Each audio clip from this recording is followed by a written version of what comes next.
Good morning everyone, सबको नमस्कार। तो सबसे पहले मैं क्वेश्चन निकाल लेता हूँ जो कल आपको होमवर्क के लिए दिए गए थे। मनीष, अमित, उदयवीर, अमित गवालियर से चरणों में कहने सादर प्रणाम। अजय, वीरेंद्र, केशव, दीपक कुमार पलिया वाले, सचिंद्र, साहिल शुक्ला श्री कृष्णा कह रहे हैं जय श्री कृष्णा। मिस्टर तिवारी कह रहे हैं गुड मॉर्निंग। प्रतीक कह रहे हैं जय भारत सर जी, जय भारत भाई। सोनू कह रहे हैं गुड मॉर्निंग। राजू, निहाल और मुकेश ने हमें होमवर्क के आंसर दे दिया 5 क्वेश्चन के। सियान, जाहिद, अली, रिंकू, प्रोटिक, कुंडू, राजू, निशाल, कुमार यादव, शुभम, बजरंगी। चलो नकुल, यहाँ देखो, हमने कुछ क्वेश्चन कल आपको दिए थे होमवर्क करने के लिए। अब देखते हैं कि आप सबने आंसर निकाले होंगे। 8 का क्या आंसर निकाल के लेके आए आप? ये क्वेश्चन करने के लिए नहीं है, घर से करने के लिए दिया था। तो कह रहा है कि बिंदु ए से छोड़ा गया ऋणात्मक आवेश रेखा ए बी के अनुदिश गति करता है। बट हमारे पास में एक रेखा है और रेखा ए बी है, और कह रहा है कि एक बिंदु ए से छोड़ा गया ऋणात्मक आवेश, बट ऐसा एक नेगेटिव चार्ज छोड़ रहा है, मान लो कि -q चार्ज, ठीक है। तो कह रहा है कि एक चार्ज जो है बिंदु ए से छोड़ा गया ऋणात्मक आवेश रेखा ए बी के अनुदिश गति करता है, और जो ए पर जो पोटेंशियल है वो 15 वोल्ट का है, ए पर जो विभव है 15 वोल्ट का है, और ये ए बी के अनुदिश समान रूप से बदलता है। तो बी पर संभावित कितना होगा भाई? बताओ। ये जो नेगेटिव चार्ज है, जो ऋणात्मक आवेश है, ये पॉइंट ए से बी की तरफ जा रहा है। और आप सबको मैंने पढ़ाया था कि जो नेगेटिव चार्ज है, जो ऋणात्मक आवेश है, वो कहां से कहां की तरफ को चलता है। याद करो, हमने आपसे बताया था कि नेगेटिव चार्ज चलता है लो पोटेंशियल से हाई पोटेंशियल की तरफ को, निम्न विभव से उच्च विभव की तरफ को। तो ये क्या है? नेगेटिव चार्ज है, तो नेगेटिव चार्ज जो अट्रैक्ट होता है वो हाई पोटेंशियल की तरफ भागता है, तो लो से हाई की तरफ भागेगा। अगर यहाँ पर पोटेंशियल 15 वोल्ट है तो यहाँ पर 100% 15 से ज्यादा होना चाहिए, तो 15 से ज्यादा एक ही ऑप्शन है, यानी कि आपका आंसर क्या बनेगा? C option. जिन बच्चों ने सी का आंसर निकाला उसका ठीक है, बाकी सब गलत है। ये कमल दीप गलत हो गया है, बाकी ऐसा ही है। बताओ, जो बच्चे बी बोल रहे हैं, बेटा पॉइंट ए पर भी 15 वोल्ट का ही पोटेंशियल होगा, पॉइंट बी पर भी, तो कभी चार्ज पार्टिकल हिल भी नहीं पाएगा, 1 मिलीमीटर भी आगे नहीं जाएगा। नेगेटिव चार्ज ऋणात्मक आवेश हमेशा निम्न विभव से उच्च विभव की तरफ को चलता है। ये तो मैंने कल क्लास में आपको पढ़ाया था। यहाँ देखो, हमें क्या था, इलेक्ट्रॉन या ऋणात्मक आवेश नेगेटिव चार्ज की बात करें तो ये लो पोटेंशियल से हाई पोटेंशियल की तरफ को चलते हैं, निम्न विभव से उच्च विभव की तरफ को चलते हैं। तो यहाँ पे पोटेंशियल 15 वोल्ट का है, तो उस तरफ 100% 15 वोल्ट से ज्यादा होना चाहिए। ये बताई हुई चीज आपको गलत नहीं करनी है भाई। जो छोड़ने को उल्टा क्वेश्चन आएगा कि ऋणात्मक आवेश निम्न विभव से उच्च विभव की तरफ चलता है, ऐसे भी पूछ सकता है वो, निम्न से विभव यहाँ 15 ज्यादा होना चाहिए, ठीक है। दूसरी चीज, अगर मान लो कि ये होता पॉजिटिव चार्ज, अगर बेटा धनात्मक आवेश होता तो मैं आपको बता दें कि पॉजिटिव चार्ज जाता है हाई पोटेंशियल से लो, उच्च विभव से निम्न, तो यहाँ 15 है तो 15 से कम होना चाहिए, फिर आपका आंसर होता है ए ऑप्शन। फिर आप ए पे टिक लगाते। तो जो चीज आपको पढ़ा दी वो क्यों गलत करते हो आप? जब आपको बताया गया है कि जो नेगेटिव चार्ज है, जो ऋणात्मक आवेश है, नेगेटिव चार्ज ऋणात्मक आवेश, ये लो पोटेंशियल से निम्न विभव से उच्च विभव की तरफ को भागता है, लो से हाई की तरफ को, लो पोटेंशियल से हाई। तो अगर इधर एक जगह पे 15 है तो 15 से ज्यादा होना चाहिए, तो भागेगा ये। और यहाँ 12 है 12 से ज्यादा होना चाहिए, यहाँ 16 है 16 से ज्यादा होना चाहिए, तो लो से हाई की तरफ को भागता है। पॉजिटिव चार्ज पूछता है तो हाई से लो की तरफ को भागता है, ठीक है। अगले क्वेश्चन बात है, एक क्वेश्चन आपको होमवर्क के लिए दिया था, ये तो सबका ठीक होगा। क्वेश्चन नंबर 12 का आंसर आपने क्या निकाला? पहले 12 लिखेंगे, उसके आगे एबीसीडी लिखेंगे। दानिश कुमार पंडित, टाइम साइकिल भाई क्लास में उठा के मत करो, जब मन करा क्लास में आ गए। रवि केस का भी गलत था पिछले वाला क्वेश्चन, पिछले वाला क्वेश्चन बहुत कम बच्चों को ठीक था।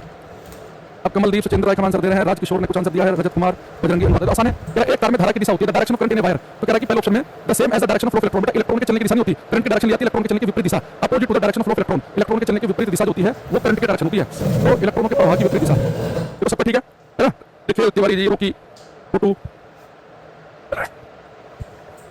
ये क्वेश्चन बताओ, ये क्वेश्चन गलत कर दिया बच्चे ने, करण कुमार ने। क्वेश्चन नंबर 13 है कि ampere is the same. Ampere किसके समान है? बेटा एम्पियर जो होता है वो होता है करंट के लिए। तो करंट का फॉर्मूला मैं आपको बताया था कि चार्ज अपॉन टाइम।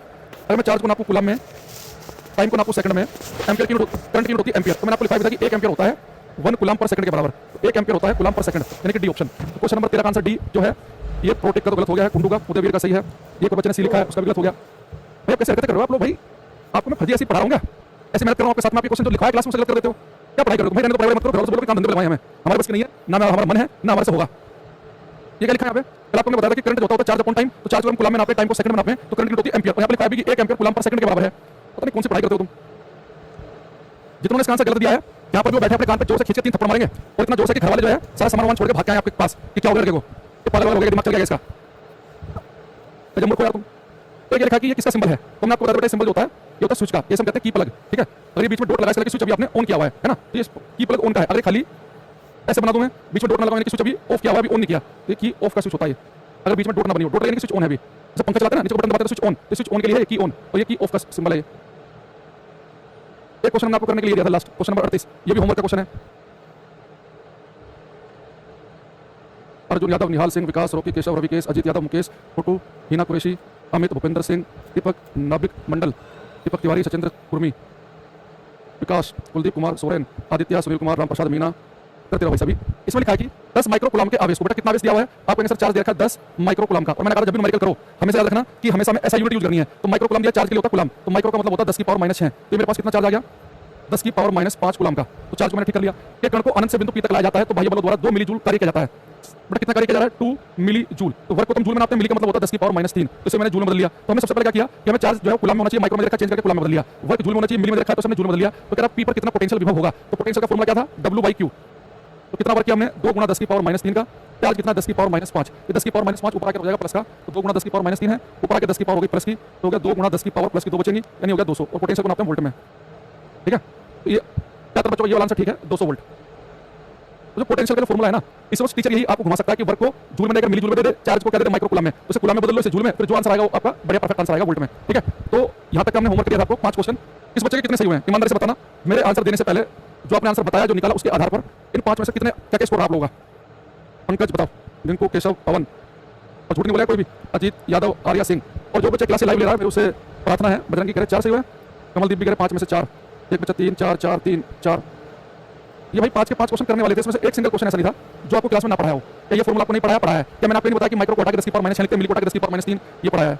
क्या आपको नहीं बताया था कि हमने की प्लग का है उसमें, क्या आपको ये नहीं पढ़ाया, अलग से ये भी पढ़ाया है? क्या आपको नहीं बताया था कि हमने कि इलेक्ट्रॉन के चलने की विपरीत दिशा होती है? क्या ये नहीं पढ़ाया था कि लो पोटेंशियल से हाई की तरफ चलता है? तो 5 में 5 एक बच्चा को बता रहा केशव, सही है उसके 5 के 5 क्वेश्चन ठीक होने चाहिए थे। एक सिंगल क्वेश्चन ऐसा नहीं है जो रेंज से बाहर का हो, है ना? बस आपको दिमाग लगाना है। ठीक है, चलो आज की क्लास करते हैं शुरू। आज भाई अब माहौल में थोड़ा नींद से वाला है, रात मुझे नींद नहीं आ रही थी, बोल रहा हूँ 12 बज गए, 12:15 बज गए, 12:30 बज गए, तो लास्ट मुझे 12:40 तक के आसपास का तो याद है कि तब तक नींद नहीं आई थी, पता नहीं उसके बाद आ गई थी, तो 1 बजे आई कि पौने 1 बजे आई उसका पता नहीं। और फिर सो जल्दी उठा तो एकदम माहौल जो है वो खतरनाक कैसा लग रहा है, एक अलग ही माहौल वाला। लेकिन आप लोग के जो आंसर हैं उन्होंने तुरंत एकदम आधी नींद को उड़ा दिया है ना, जैसे हरकतें तुम लोगों की। तो देखा कि आप टेलीग्राम पर जो क्वेश्चन आते हैं डेली बनाते हैं, उसको बहुत अच्छा क्वेश्चन पोस्ट करते हैं। वो जो मेरी किताब आ रही है ना, अभी पिछले कुछ दिनों से जो उसमें क्वेश्चन डाले जा रहे हैं वो बुक ही डाले जा रहे हैं, तो बुक आप मिलेगी आपको, उसी के क्वेश्चन डलवा रहा हूँ मैं अभी पिछले कुछ दिनों से। ठीक है, संजय मीणा जी का गुड मॉर्निंग। तो आज की क्लास करते हैं शुरू, सब बच्चे यहाँ पे देखेंगे ध्यान से। अब आज की क्लास में हम आगे की तरफ बढ़ेंगे, एक लिखेंगे हम इस चैप्टर की जो अब यहाँ आसान चीजें चलेंगी, बड़े बड़े आपको समझ भी आएगा, पीछे अगर आप समझ गए तो आपको बड़ा अच्छा लगेगा ये। ठीक है, देखो यहाँ पे लिखेंगे हम रेजिस्टेंस ऑफ ए वायर, तार का प्रतिरोध, रेजिस्टेंस ऑफ ए वायर, तार का प्रतिरोध, तार का प्रतिरोध, इसे लिखते हैं मैडम तार से, रेजिस्टेंस ऑफ ए वायर, तार का प्रतिरोध। ठीक है, ऐसा बच्चे ध्यान से देखेंगे, ये लिखा मैंने तार का प्रतिरोध, रेजिस्टेंस ऑफ ए वायर। इस चैप्टर की जो नस है, जो दिल है, जो हार्ट है, वो रेजिस्टेंस है। अगर टीचर आपसे इलेक्ट्रिसिटी से क्वेश्चन पूछेगा तो सबसे पहले उसके दिमाग में रेजिस्टेंस के आसपास की बातें घूमती हैं, तो इसके बहुत क्वेश्चन आपको प्रीवियस में मिलेंगे, इतने मिलेंगे कि आप प्रैक्टिस करते करते बिल्कुल एकदम अलग ही माहौल में चले जाओगे, तो बहुत ध्यान से पढ़ेंगे डिटेल में। ठीक है, अच्छा अब यहाँ पे देखेंगे, ये बेटा मैंने एक तार लिया, यहाँ देखना ध्यान से। अभी मेरे पास में एक वायर है, इस वायर की जो लंबाई है वो लंबाई मैंने ली L। ठीक है, तार की जो लंबाई है ये L है, और बेटा जो इसका ये इसे हम कहते हैं अनुप्रस्थ काट का क्षेत्रफल, एरिया ऑफ क्रॉस सेक्शन, इसे हम लिख रहे हैं A से। यहाँ पे L का मतलब क्या पहले लिख लेते हैं, L का मतलब यहाँ पे लेंथ ऑफ वायर, तार की लंबाई, ये तो हिंदी वाले समझ जाएंगे, लेंथ यानी कि लंबाई। एक है area of cross section, Hindi में हम कहते हैं अनुप्रस्थ काट का, अनुप्रस्थ काट का परिच्छेद क्षेत्रफल, अनुप्रस्थ काट का परिच्छेद क्षेत्रफल। अब सब बच्चे हमारे ध्यान समझना, अनुप्रस्थ काट का परिच्छेद क्षेत्रफल, एरिया ऑफ क्रॉस सेक्शन, अनुप्रस्थ काट का परिच्छेद क्षेत्रफल, एरिया ऑफ क्रॉस सेक्शन। अब देखो आपको सर तार की लंबाई तो समझ आती है हमें, इतना तो पता है कि तार की लंबाई से मतलब क्या है कि एक तार हमारे पास है तो उसका ये वाला सिरा और ये वाले सिरे के बीच की दूरी हो तो लंबाई होगी भाई। अगर मान लो ये सिरा यहाँ है तो लंबाई बढ़ जाएगी, यहाँ पे तो कम हो जाएगी। लेकिन ये एरिया क्रॉस सेक्शन अनुप्रस्थ काट का क्षेत्रफल क्या है, देखो आप इसे समझो, इसके लिए मैं कुछ ले लेता हूँ घर में से उठा के। देखो मेरा मतलब मेरे पास में एक तार है, ठीक है, अब ये तार चल रहा है, जहाँ पे तार खत्म हुआ है यहाँ आपको जो गोलाई दिखाई दे रही है ना, ये इसे हम कहते हैं एरिया ऑफ क्रॉस सेक्शन, यानी कि आपसे तार की मोटाई समझो। फिर मैं ये तार ले रहा हूँ, यानी कि यहाँ पे देखना इसका तो एरिया क्रॉस सेक्शन कम है, अनुप्रस्थ काट का क्षेत्रफल इसका ज्यादा है। जो मोटा तार होगा उसका एरिया क्रॉस सेक्शन ज्यादा होगा, जो पतला होगा उसका कम होगा। यानी एरिया क्रॉस सेक्शन सीधे समझो कि मोटाई से संबंधित है। ये बिल्कुल वैसे है जैसे आपके पास एक एप्पल है, सेब है, उस एप्पल को 2 बराबर हिस्सों में काट लो, तो जो आपको 2 हिस्सों में काटने के बाद एप्पल को जो आपको व्हाइट दिखेगा ना, ये इसका एरिया क्रॉस सेक्शन है। तो जितना मोटा तार होगा उसका एरिया क्रॉस सेक्शन उतना ही ज्यादा होगा। तो बेटा तार की लंबाई है L और ये उसकी मोटाई है, जिसे हम कहते हैं टेक्निकली अनुप्रस्थ काट का परिच्छेद क्षेत्रफल, एरिया क्रॉस सेक्शन। तो बेटा किसी तार का रेजिस्टेंस का प्रतिरोध है वो क्या है, तो जब किसी तार में करंट चलती है, भाई करंट का चलने का मतलब क्या होता है, आपको करंट के चलने का मतलब है तार के अंदर की फ्री इलेक्ट्रॉन का भागना। इलेक्ट्रॉन के भागने को तो आपने करंट कहा था कि the rate of flow of electric charge, वैद्युत आवेश के प्रवाह करने की दर, तो वैद्युत आवेश कितना तेजी के साथ प्रवाह कर रहा है, करंट है। अब किसी तार में इलेक्ट्रॉन भागेंगे तो पार्टिकल है ना, एक तरीके से इलेक्ट्रॉन के भागने को हमने क्या कहा, करंट कहा। तो बेटा इलेक्ट्रॉन तार के अंदर भागेंगे तो उन्हें चलते समय, भागते समय इन्हें कुछ रुकावट, कुछ मुसीबत मिलेगी, उस रुकावट, उस मुसीबत को हम रेजिस्टेंस प्रतिरोध कहते हैं। तो कोई तार खाली तो है नहीं भाई, आपको पता है कि दुनिया की जो हर चीज है वो किससे मिलकर बनी है, मैंने आपको बताया था क्लास में एटम से मिलकर बनी है, एटम। तो इन एटम के बीच में मैंने आपको बताया कि थोड़ा गैप होता है। तो मैंने आपसे बताया था कि मान लो कि जो है हर एक कलर का न्यूक्लियस नाभिक है, अब न्यूक्लियस के चारों तरफ इलेक्ट्रॉन चक्कर लगा रहे होते हैं। अब मान लो कि यहाँ से एक इलेक्ट्रॉन बाहर निकल गया, फ्री इलेक्ट्रॉन है, एक यहाँ से बाहर निकल गया, फ्री इलेक्ट्रॉन है। तो फ्री इलेक्ट्रॉन भागते हैं, तो भागते समय कई बार क्या होता है, जिन एटमों से बाहर निकले उन पर टक्कर भी मारते हैं, तो टक्कर मारते मारते आगे बढ़ते हैं। तो किसी तार के अंदर इलेक्ट्रॉन फ्लो कर रहे होते हैं, तो इलेक्ट्रॉन जिन एटमों से बाहर निकल के आए हैं उन एटमों पर टक्कर मार मार के आगे बढ़ रहे होते हैं। तो किसी तार के अंदर करंट चलेगी, यानी कि इलेक्ट्रॉन चलेंगे, तो उन इलेक्ट्रॉनों को चलने में कुछ रुकावट, कुछ मुसीबत आएगी, उसी रुकावट को, उसी मुसीबत को रेजिस्टेंस कहते हैं।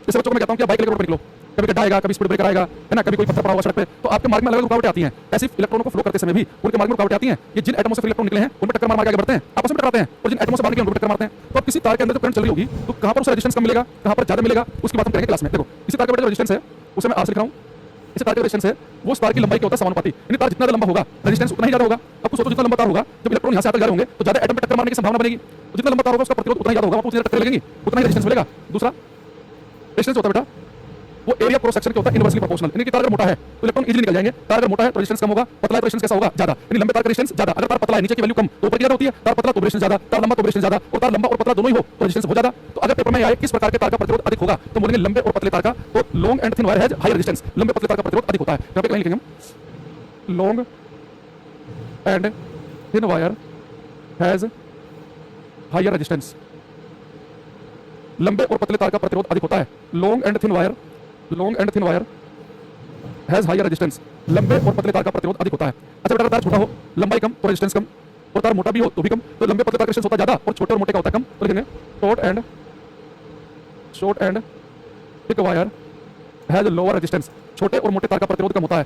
इसकी मुझे आगे जो पड़ेगी ध्यान रखना लाइनों की, तो लिखना हिंदी वाले, लंबे पतले तार का प्रतिरोध अधिक होता है और छोटे मोटे तार का प्रतिरोध कम होता है। ये आप यहाँ से देख सकते हैं, लेंथ ज्यादा, लंबाई ज्यादा, रेजिस्टेंस ज्यादा, लंबाई कम तो रेजिस्टेंस कम। तार पतला नीचे की वैल्यू कम तो ऊपर की ज्यादा, तार पतला रेजिस्टेंस ज्यादा होगा, तार मोटा है नीचे की वैल्यू ज्यादा तो ऊपर की कम होगी। तो मोटे तार का रेजिस्टेंस कम होता है, पतले का ज्यादा होता है। अच्छा, मैं दोनों इक्वेशन को मिला दूं, आपस में इकट्ठी कर दूं, इक्वेशन 1 और 2 को फ्रॉम इक्वेशंस 1 and 2। बेटा दोनों इक्वेशन को इकट्ठा कर दें तो क्या निकल जाएगा, रेजिस्टेंस जो है वो लंबाई के तो समानुपाती है और मोटाई के है व्युत्क्रमानुपाती, इनवर्सली प्रोपोर्शनल। और आप सभी को पता है कि जब भी समानुपाती का चिन्ह हटाकर हम इस इक्वल टू का निशान लगाते हैं तो एक कांस्टेंट आता है, नियतांक, उसे आप लिखते हैं रो। तो रेजिस्टेंस का फॉर्मूला बन जाएगा R equal to rho L by A। Resistance का फॉर्मूला क्या बनेगा, रो L बाई A। यहाँ बेटा ये रो क्या बला है, यही काम की चीज है। इस रो को हम कहते हैं रेजिस्टिविटी, या इसके लिए एक नाम होता है स्पेसिफिक रेजिस्टेंस। एसएससी सीजीएल में, मेंस के पेपर में उन्होंने इसका नाम स्पेसिफिक रेजिस्टेंस ही यूज किया था। इसे हम कहते हैं हिंदी में प्रतिरोधकता या विशिष्ट प्रतिरोध। प्रतिरोधकता या विशिष्ट प्रतिरोध एक ही बात है। ये विशिष्ट प्रतिरोध क्या बला है इसे मैं आपको डिटेल में बताऊंगा। तो अभी फिलहाल क्लियर रखना कि किसी तार का जो रेजिस्टेंस है उसका फॉर्मूला होता है R equal to rho L by A। बेटा जो L है तार की लंबाई है, A क्या तार की मोटाई है, तो A L आया लंबाई के लिए, A आया मोटाई के लिए, ये हमारे पास प्रतिरोधकता रेजिस्टिविटी। ये रो जो है रेजिस्टिविटी किसके लिए आया अभी आपको पता चलेगा, पहले यहाँ तक का एक बार उतार लेंगे, ठीक है। पुष्पेंद्र सिंह भाई, जब आपसे सुझाव मांगा जाएगा तब देना, ठीक है। ये बच्चा कह रहा है कि मिक्सर कूलर के तार छोटे मोटे आने, अगर आप हमें एसी लगाओ ना तो ज्यादा बढ़िया समझना। कभी आप देखना अगर एसी लगाए ना तो एसी का जो वायर कनेक्ट करोगे पावर प्लग वो बहुत ही नजदीक होगा, भाई एसी बहुत ही हैवी है, तो इस एसी का जो तार देखना क्या होगा, आपको छोटा मोटा दिखाई देगा, क्योंकि छोटे मोटे तार का रेजिस्टेंस कम होता है। और आगे चल के मैं आपको बताऊंगा अगर तार का रेजिस्टेंस कम होना तो ऐसे तार जल्दी गर्म नहीं होते। तार का रेजिस्टेंस जो है अगर ज्यादा होगा, तार लंबा और पतला होगा तो बहुत जल्दी गर्म हो जाता है। आप आंखें बंद करके फील करो, एक बहुत ही लंबा पतला सा तार आपके पास में, बहुत जल्दी फूक जाएगा वो। तो लंबे पतले तार जल्दी फूक जाते हैं। जो बहुत ही हैवी चीज चलती है ना, मान लो कि आपको एसी चलाना है, आपको गीजर चलाना है, आपको मोटर चलाना है, तो हैवी चीज होती है उनके तार मोटे दिखेंगे। अगर छोटे मोटे बढ़िया है तो छोटे मोटे तार का रेजिस्टेंस कम होता है, कम गर्म होते हैं, छोटा मोटा तार कम गर्म होता है। तो हैवी चीजों को चलाते समय इस बात का ध्यान रखो। तो जो पतले लंबे तारों का रेजिस्टेंस होता है ज्यादा, ये ज्यादा गर्म होते हैं, जल्दी गर्म हो जाएंगे। तो हल्की फुल्की चीज चलानी, बल्ब पंखा तो लंबा पतला तारों कोई फर्क नहीं पड़ेगा, ठीक है। अच्छा, अब यहाँ पे देखना कि किसी तार का जो रेजिस्टेंस है ये है रो L बाई A। अच्छा बेटा, रेजिस्टेंस जो है इसकी जो एसआई यूनिट होती है वो एक साइंटिस्ट के नाम पे है। इसका जो एसआई मात्रक है वो होता है ओम। और ओम का सिंबल बनाते हैं ऐसे, जो मैंने लिखा ब्रैकेट में। तो कई बार पेपर में आपको ऐसे लिखा मिलेगा कि एक तार का रेजिस्टेंस 2 ओम है, तो ओम ना लिखकर सिंबल यूज कर देगा। तो सर साइमन ओम एक जर्मन साइंटिस्ट हैं, उनके नाम पे ओम लिखा गया है। अब आपको सर ठीक है, किसी तार का जो प्रतिरोध है वो तार लंबा है कि पतला, उस पर डिपेंड करता है। लेकिन आपको थोड़ा सा बुद्धि लगाओ कि मेरे पास उतना ही लंबा मोटा तार तांबे का हो, उतना ही लंबा मोटा तार एल्युमिनियम का हो, उतना ही लंबा मोटा लोहे का हो, क्या सबका रेजिस्टेंस सेम होगा? क्या सब में करंट बिल्कुल एक जैसे चलेगी? नहीं। रेजिस्टेंस प्रतिरोध यानी करंट को चलते समय जो मुसीबतें मिलेंगी, जो रुकावट आएगी, वो लंबाई मोटाई पर डिपेंड नहीं करती, केवल उस बात पर डिपेंड करती है कि आपने तार किस मेटेरियल का लिया है। तो ये बताओ, अगर वो लंबाई मोटाई पे केवल रेजिस्टेंस डिपेंड करता तो मेरे को हम कॉपर की वायरिंग कराते, हम लोहे की कराते, लोहा तो बहुत सस्ता है कॉपर के मुकाबले। तो तार का रेजिस्टेंस लंबाई मोटाई के साथ में मेटेरियल पर भी डिपेंड करता है। अब लंबाई के लिए हमने सिंबल L यूज कर लिया, मोटाई के लिए A यूज कर लिया। जो रो सिंबल है ना, ये मेटेरियल के लिए आया है, क्योंकि इस रो की जो वैल्यू होती है वो अलग अलग मेटेरियल के लिए मैं बताऊंगा अलग अलग होती है, अलग अलग के लिए अलग अलग। ये जो रेजिस्टिविटी है, जो प्रतिरोधकता है, सब विशिष्ट प्रतिरोध कह रहे हो, ये लंबाई मोटाई पर डिपेंड नहीं करता, इसकी वैल्यू डिपेंड करती है मेटेरियल पे। तो रेजिस्टिविटी जो प्रतिरोधकता है ये विशिष्ट प्रतिरोध है, क्योंकि इसकी वैल्यू जो है वो लंबाई मोटाई पर डिपेंड नहीं करती, वो किस पर डिपेंड करती है कि मेटेरियल कौन सा है। यानी किसी भी तार का रेजिस्टेंस है, प्रतिरोध जो है, करंट को रुकावटें मिलेंगी, वो तार की लंबाई पर डिपेंड करेगा, मोटाई पर डिपेंड करेगा और मेटेरियल पर डिपेंड करेगा। तो पेपर में क्वेश्चन आता है कि रेजिस्टिविटी प्रतिरोधकता किस बात पर डिपेंड करती है, तो बोलेंगे कि प्रतिरोध तो लंबाई मोटाई पर डिपेंड करता है, लेकिन जो प्रतिरोधकता जो रेजिस्टिविटी है ये ना लंबाई पर डिपेंड करती है ना मोटाई पर, तो मेटेरियल के लिए सिंबल आया है, ये मेटेरियल पर डिपेंड करती है। और साथ में टेंपरेचर पर भी अलग अलग टेंपरेचर पर वैल्यू बदल जाती है, वो भी हम डिटेल में आगे पढ़ेंगे। तो यहाँ पे लिखेंगे हम, ये जो मैं लाइन लिख रहा हूँ ये भाई किसी ना किसी सेट में लिख लो, जरूर आएगी इससे जुड़ा क्वेश्चन 100%। जो बच्चे ग्रुप डी की तैयारी कर रहे हैं, असिस्टेंट लोको पायलट की तैयारी कर रहे हैं, टेक्नीशियन ग्रेड 3 की कर रहे हैं, असिस्टेंट वायरलेस ऑपरेटर, इन 3-4 पेपर में किसी ना किसी के सेट में इनसे जुड़ा क्वेश्चन आएगा ही आएगा, ध्यान रखना। तो लिखेंगे यहाँ पे resistivity does not depend on length of wire and it's area of cross section Hindi में लिखेंगे प्रतिरोधकता तार की लंबाई और उसके अनुप्रस्थ काट के क्षेत्रफल पर निर्भर नहीं करती है। लिखेंगे रेजिस्टिविटी, ये बेटा स्पेसिफिक रेजिस्टेंस लिख सकता है, ध्यान रखना 2 नाम है इसके, प्रतिरोधकता है विशिष्ट प्रतिरोध। Resistivity depends on material of wire and it's material of wire and temperature. Hindi में लिखेंगे प्रतिरोधकता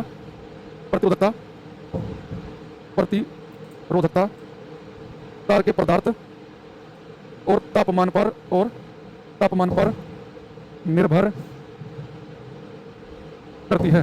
प्रतिरोधकता तार के पदार्थ और तापमान पर निर्भर करती है। Resistivity depends on material of wire and temperature. और किस पर डिपेंड करेगी? लंबाई और मोटाई पर।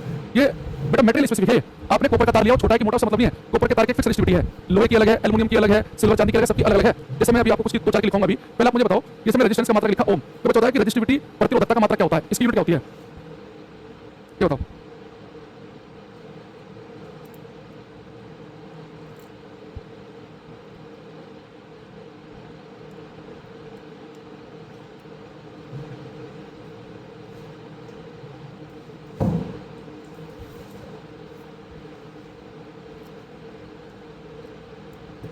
हमारे पास आ रहा है, मुझे पता था कि ये महो की बीमारी बहुत बच्चों को है। ये महो जो लिखेंगे, जितने बच्चे महो लिख रहे हैं सबका गलत है। ये जितने भी महो लिख रहे हैं उन सबका गलत है।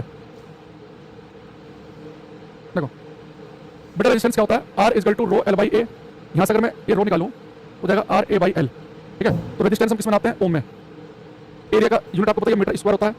लंबाई किस में नापते हैं? मीटर में। तो यहाँ से हम चेक करेंगे कि मीटर से मीटर कट गया, यानी कि इसका मात्रक बनेगा ओम मीटर। तो रेजिस्टिविटी का मात्रक ओम मीटर होता है। क्या मात्रक होगा इसका? ओम मीटर। ठीक है, तो इसकी जो यूनिट बनेगी, इसकी जो ऐसा यूनिट बनेगी वो बनेगी ओम मीटर। बेटा रेजिस्टेंस का मात्रक होता है ओम, रेजिस्टिविटी का होता है ओम मीटर। ठीक है, रेजिस्टेंस का ओम, रेजिस्टिविटी का ओम मीटर। ठीक है, अच्छा दूसरी चीज आप कहोगे सर ऐसे बेटा मैं आपको बताऊं, जैसे एक आपको रेजिस्टिविटी जो है वो पता होनी चाहिए सिल्वर की। सिल्वर की रेजिस्टिविटी होती है सबसे कम 1.6 गुणा 10 की पावर -8 ओम मीटर। ये किसकी रेजिस्टिविटी है? सिल्वर की, चांदी की, सिल्वर की। ठीक है, और जो कॉपर होता है तांबे की, इसकी रेजिस्टिविटी से हल्की सी ज्यादा है 1.69 गुणा 10 की पावर -8 ओम मीटर। तो बेटा कॉपर की कितनी है? 1.69 गुणा 10 की पावर -8, और सिल्वर की जो होती है 1.6 गुणा 10 की पावर -8 ओम मीटर। तो इनकी जो रेजिस्टिविटी की वैल्यू होती है वो क्या होती है? ओम मीटर में। ठीक है,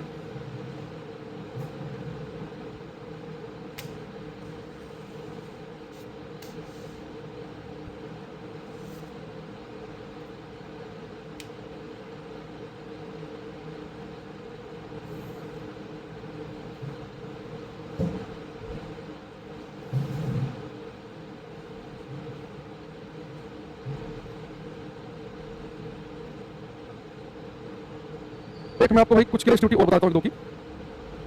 इसमें इसमें हमें टेबल निकालनी पड़ेगी, सबकी याद नहीं है भाई अपने को। टेबल मिल जाएगी, बढ़िया सी टेबल मिल जाएगी। ये वाली जनरल लग रही है। बेटा सिल्वर की लिख लिया आपने, कॉपर की, ये तो आपको याद रखनी है, ये तो मजबूरी हमारी, सिल्वर कॉपर की। एक चाहो तो आप इसमें एल्यूमिनियम की और लिख सकते हैं, एल्यूमिनियम की, एल्यूमिनियम इसके होते 2.8 गुणा 10 की पावर -8 ओम मीटर। ठीक है, और एक अगर आप याद रखना चाहो तो मैं देख रहा था एक्चुअल में कार्बन की, हाँ ये मिल गई कार्बन की। ये कार्बन की पेपर में आई हुई है, कार्बन की होती है 3.5 गुणा 10 की पावर -5 ओम मीटर। उसके होते 3.5 गुणा 10 की पावर 5 ओम मीटर की कार्बन की पेपर में आई हुई है, उसी का मैं ढूंढ रहा था। ठीक है, तो रेजिस्टिविटी जो है आप ये दो चार की याद रखना है। सिल्वर की सबसे कम होती है, सिल्वर सबसे बढ़िया मेटल आपको बताया था। तो सिल्वर की होती है 1.6 गुणा 10 की पावर -8 ओम मीटर। ठीक है, कॉपर की से हल्की सी ज्यादा है, हल्की सी ज्यादा है 1.69 गुणा 10 की पावर -8। यानी कि सिल्वर और कॉपर की रेजिस्टिविटी में बहुत ज्यादा फर्क नहीं है। थोड़े से प्रतिरोधकता ज्यादा है, हल्का सा उतना अच्छा नहीं है कॉपर, लेकिन सस्ता तो बहुत है और बहुत ज्यादा फर्क भी नहीं है। इसलिए घर में वायरिंग सारी कॉपर की कराते हैं। एल्युमिनियम की और ज्यादा बहुत रेजिस्टिविटी है इसकी, तो इसलिए उतना बढ़िया नहीं है ये। ठीक है, अच्छा, और कार्बन की पूछता पेपर में, तो कार्बन की और जो याद रखेंगे। हाँ, गोल्ड की 2.44, एक बच्चा पूछ रहा है गोल्ड की 2.44 गुणा 10 की पावर -8 ओम मीटर। तो गोल्ड की अगर आप लिखना चाहो तो गोल्ड की जो है वो कॉपर से थोड़ी सी ज्यादा है और एल्युमिनियम से कम है, 2.44 गुणा 10 की पावर -8 ओम मीटर। ठीक है, तो दो तीन ये चार की आप चाहो तो याद कर सकते हैं। ठीक है, दूसरी चीज अभी हमने कुछ रेजिस्टिविटी याद की, कुछ प्रतिरोधकता हमने याद की। जैसे मैंने कहा कि आपको सिल्वर, कॉपर, एल्यूमिनियम, कार्बन, इन तीन चार का तो पट्टा मार लेना। अगर कभी पेपर पूछेगा तो चांस है कि इनमें से पूछे। तो लिखने को मैं बहुत सारे लिख सकते हैं, गोल्ड की सोने के भी लिख सकते हैं, ऐसे लिखने को तो मान लो कि लोहे के भी लिख सकते हैं, टंगस्टन के भी लिख सकते हैं, अलग बहुत सारे मेटल हो जाएंगे, कितनों के लिखोगे, है ना? तो बहुत सारे बनेंगे ऐसे। अब लेकिन आप अगर जो रेजिस्टेंस और रेजिस्टिविटी है, इसमें थोड़ा सा मैं आपके लिए पेपर के लिए थोड़ा सा आसान कर देता हूँ चीजें। एक तरफ लिख रहा हूँ मैं रेजिस्टेंस, प्रतिरोध, इसे हम लिखते हैं R से, और एक तरफ लिख रहा हूँ मैं रेजिस्टिविटी, प्रतिरोधकता, रेजिस्टिविटी, प्रतिरोधकता। इसका सिंबल हमारे पास में क्या होता है? रो। ठीक, अब आपको पता है कि आपसे पूछेगा किसी तार का रेजिस्टेंस है, यानी कि तार में करंट चलेगी तो उसे रुकावटें जो मिलेगी किस बात पर डिपेंड करता है? तो रेजिस्टेंस तार की लंबाई पर डिपेंड करता है, मोटाई पर डिपेंड करता है, मटेरियल कौन सा है उस पर भी डिपेंड करता है, टेंपरेचर क्या है उस पर भी डिपेंड करता है, और इसकी जो ऐसा यूनिट होती है वो क्या होती है? ओम। लेकिन बेटा कोई मेरे से पूछेगा रेजिस्टिविटी के बारे में, इसके तार के डायमेंशन से कोई मतलब नहीं कि तार की लंबाई मोटाई क्या है। ये डिपेंड किस पर करता है? मटेरियल कौन सा है। जैसे भी मैंने आपको लिखाया, अलग अलग मेटल के लिए अलग अलग है, कॉपर की कुछ और है, एल्यूमिनियम की कुछ और है, सिल्वर की कुछ और है। टेंपरेचर क्या लगभग मैंने वैल्यू लिखी है, ये 20-22 डिग्री टेंपरेचर के आसपास वैल्यू है। ये टेंपरेचर पर डिपेंड करती है इसकी वैल्यू, और इसकी जो ऐसा यूनिट होती है वो होती है ओम मीटर। तो पेपर में बड़े ध्यान से पढ़ना, रेजिस्टेंस पूछेगा तो हर फैक्टर पर डिपेंड करता है वो, लेकिन रेजिस्टिविटी को डायमेंशन से मतलब नहीं है कि लंबाई चौड़ाई क्या है, ये मेटल कौन सा है, टेंपरेचर क्या है, तो इसकी जो एसआई यूनिट बनेगी वो बनेगी ओम मीटर। दूसरी चीज आप कहेंगे कि सर ये ठीक है, आपने बताया कि रेजिस्टेंस को हल्का सा फील आया कि किसी तार में जब करंट चलेगी यानी इलेक्ट्रॉन भागेंगे तो उन इलेक्ट्रॉनों को चलने में जो अपोजिशन मिलेगा, जो अपोज मिलेगा, जो प्रतिरोध मिलेगा वो प्रतिरोध हो गया। जो रेजिस्टिविटी है जो मेटेरियल पर डिपेंड कर रही है, इसमें विशिष्ट प्रतिरोध भी कह रहे हैं, प्रतिरोधकता, इसके मुझे फील नहीं आया कि प्रतिरोधकता है क्या एक्चुअल में। अब इसको आ जाओ, यहाँ देखो ये बेटा हमारे पास में रेजिस्टेंस है, इसका फॉर्मूला था रो एल बाई ए। एक बात समझो, अगर मैं ऐसा तार ले लूं जिसकी लंबाई 1 मीटर हो और एरिया 1 मीटर स्क्वायर हो, तो मैंने तार कैसे लिया 1 मीटर लंबा और उसका एरिया कितना लिया 1 मीटर स्क्वायर, तो तार की लंबाई 1 मीटर है, एरिया 1 मीटर स्क्वायर है, दोनों वैल्यू 1 है। तो आप देखो आर किसके बराबर हो जाएगा, रो के बराबर। यानी कि अब आप ध्यान से फील करना, यानी भाई रेजिस्टिविटी जो है ना, रेजिस्टिविटी वो रेजिस्टेंस ही है, प्रतिरोधकता प्रतिरोधी है, लेकिन किसका 1 मीटर लंबा तार, आप 1 मीटर लंबा तार बोल सकते कॉपर का, और एरिया कितना लो 1 मीटर स्क्वायर, तो कॉपर का 1 मीटर लंबा तार है और उसका एरिया 1 मीटर स्क्वायर है, तो जो भी उसका रेजिस्टेंस होगा हम रेजिस्टिविटी कहते हैं। रेजिस्टिविटी को छोड़िए रेजिस्टेंस ही है, लेकिन अपने लंबाई मोटाई फिक्स रखी है। तो ऐसा तो हमने क्यों किया, एक चीज बताओ, मान लो कि मेरे पास में एक कॉपर का तार है बहुत ही लंबा और पतला, तो लंबे पतले तार का रेजिस्टेंस ज्यादा होता है, तो मैंने कॉपर का लंबा पतला तार लिया, उसका रेजिस्टेंस ज्यादा होगा, करंट चलने में दिक्कत आएगी, और लोहे का तार ले लिया छोटा मोटा, उसका रेजिस्टेंस तो कम होगा। अब आपको दिमाग में गलतफहमी बैठ सकती है कि कॉपर तो बेकार है, लोहा बढ़िया है, क्योंकि लोहा का करंट बढ़िया चल रही है, और आपने लोहा लिया छोटा मोटा और तांबे का तार लिया लंबा पतला, इनमें कौन बढ़िया हो तभी तो कंपेयर कर पाओगे, दोनों की लंबाई मोटाई सेम रख के चेक करोगे, उतना लंबा मोटा कॉपर का तार लो, उतना लंबा मोटा लोहे का, फिर देखने को मिलेगा कॉपर कितना बेहतरीन है। तो इसलिए हमने क्या किया कि हमने हर मेटल का लिया, सबकी लंबाई फिक्स कर ली 1 मीटर, सबका एरिया फिक्स कर लिया 1 मीटर स्क्वायर, तो 1 मीटर लंबे और 1 मीटर स्क्वायर एरिया वाले तार का जो रेजिस्टेंस होगा हम रेजिस्टिविटी कह देंगे। तो जैसे मैंने कॉपर का तार लिया 1 मीटर लंबा, एरिया 1 मीटर स्क्वायर, रेजिस्टेंस है वो रेजिस्टिविटी, लोहे का 1 मीटर लंबा तार, एरिया 1 मीटर स्क्वायर, रेजिस्टेंस है वो रेजिस्टिविटी। तो रेजिस्टिविटी को छोड़िए रेजिस्टेंस ही है, लेकिन उस तार की लंबाई मोटाई हमने फिक्स रखी है, उसकी लंबाई मोटाई फिक्स करके हमने क्या किया 50 मीटर लिए, सबकी लंबाई सेम, सबकी मोटाई सेम। अब देखा किसका रेजिस्टेंस ज्यादा, यानी कि वो बढ़िया नहीं है, जिसका रेजिस्टेंस कम वो बढ़िया है। भाई आप सेम डायमेंशन लोगे तभी तो कंपेयर कर पाओगे। जैसे मान लो कि आपकी कोई बुआ की लड़की है, उसके लिए आप रिश्ता देखने गए और 2 रिश्ते देखे आपने, एक लड़का जो है वो साल के 6 लाख रुपए कमाता है, 6 लाख रुपए साल के, एक लड़का जो है वो कमाता है महीने के 1 लाख रुपए।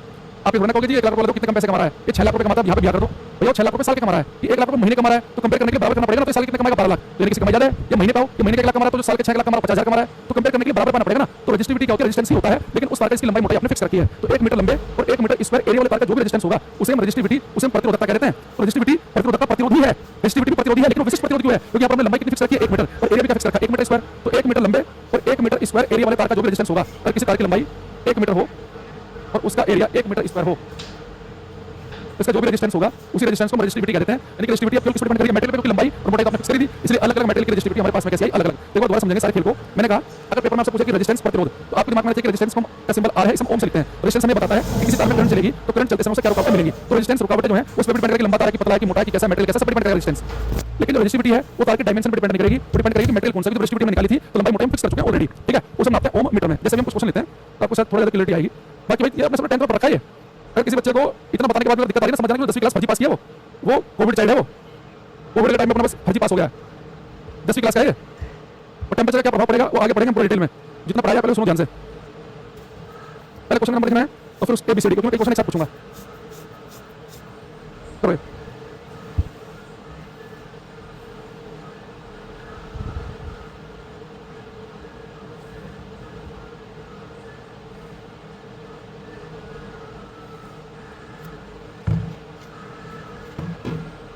देखो इसे लिखा है resistance of a metallic conductor, resistance सुनते ही दिमाग में आना चाहिए आर। रेजिस्टेंस जो है ये हर फैक्टर पर डिपेंड करता है, लंबाई कैसी है, मोटाई कैसी है, टेंपरेचर कैसा है, सब पे। आंसर क्या बनेगा, डी ऑप्शन, 25 का डी आएगा। अब आ जाओ इसको 24 कह रहा कि is independent of size and shape of a conductor, क्या वो कौन है जो चालक के आकार और रूप पर डिपेंड नहीं करता, आकार रूप का मतलब कि चालक मोटा है, पतला है, लंबा है, टेढ़ा है, मेढ़ा है, उस पर डिपेंड नहीं करता। तो रेजिस्टिविटी है, रेजिस्टिविटी होती है ये क्यों डिपेंड करती है मेटेरियल पे, कि मेटेरियल कौन सा है, ठीक है। तो 24 का आंसर हो गया सी ऑप्शन। इलाज करोगे फटाफट, टाइप करने की जरूरत नहीं है इनमें, ये करना। क्वेश्चन नंबर 6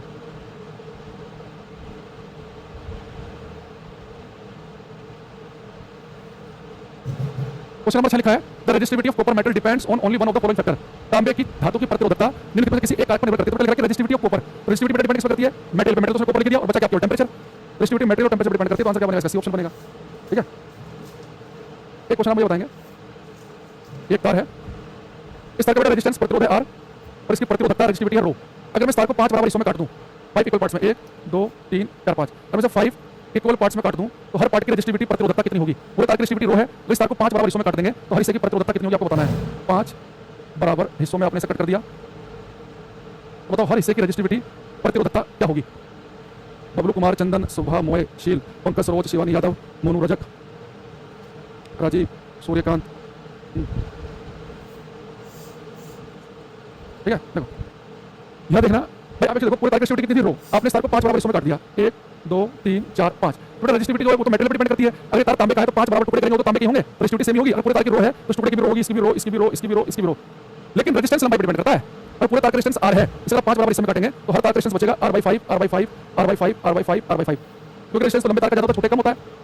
तो रेजिस्टिविटी लंबाई मोटाई पर डिपेंड नहीं करती, वो मेटल पर डिपेंड करती है। तार अगर तांबे का तो काटने का तो तांबा ही रहेगा। अगर मेटेरियल चेंज नहीं हो रहा तो रेजिस्टिविटी चेंज नहीं होगी, रेजिस्टेंस चेंज हो जाएगा। वो कितना होगा, हर तार का R/5 R/5 R/5, ठीक है। तो हर तार का जो रेजिस्टेंस बचेगा वो R/5 बचेगा। पूरे तार का R है, 5 बराबर इसमें काटेंगे तो ये आएगा। समझ रहे हैं बात को, ठीक है। तो रेजिस्टेंस सेम होगा, सो रेजिस्टिविटी सेम रहेगी। एक कॉपर है, इसकी रेजिस्टिविटी रो है, 5 बराबर इसमें काटने के बाद भी वही बचेगी। हम तार को ऐसे काट रहे हैं ना, केवल लंबाई पे फर्क पड़ रहा है ना, तो मोटाई तो सेम ही है। तो पूरे तार की मोटाई भी यही, इतने वाले हिस्से की मोटाई भी यही होगी, तो मोटाई बढ़ने के लंबाई फर्क पड़ रहा है। तो पूरे तार की लंबाई जब इसे 5 हिस्सों में काटेंगे तो रेजिस्टेंस 1/5 1/5 1/5 रह जाएगा, ठीक है। चलिए तो आज के लिए रखते हैं, बाकी कल की क्लास में हम ये पढ़ेंगे कि टेंपरेचर का क्या प्रभाव पड़ता है रेजिस्टेंस पर, तापमान के बढ़ने पर रेजिस्टेंस बढ़ेगा कि घटेगा, टेंपरेचर का प्रभाव पड़ेंगे कल की क्लास में, और साथ में पढ़ेंगे ओम का नियम, ओम्स लॉ। तो उसके बाद में और कुछ और क्वेश्चन करेंगे रेजिस्टेंस से जुड़े हुए, और फिर सीरीज पैरेलल वहां पे रेजिस्टेंस का जिक्र होगा, है ना। तो कल की क्लास में, कल तो खैर क्लास में मंडे को गया, तो मंडे की क्लास में आप यहां तक सब पढ़ गए हैं, ठीक है। आज लेते हैं, थैंक यू, बाय।